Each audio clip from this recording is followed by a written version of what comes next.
Hi everyone, in this video I'm going to show a step-by-step tutorial on how to buy Tron TRX on Binance. So this is a step-by-step tutorial. So first we're going to go to our browser.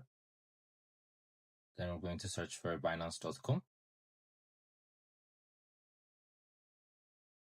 Then once we're logged in, we're going to click on Markets. Then we're going to go to the search button and search for TRX USDT. So we're going to choose the first option. Then this is the page that presents. As you can see, this is the TRX USDT. So once we scroll downwards, you can see the price, the amount, the total. So we're going to write the amount we want. Then once we're done, we're going to click on Buy TRX.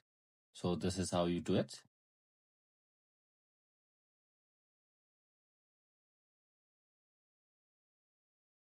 I hope you guys liked this video. Subscribe for more, like for more, share for more. I hope to see you again.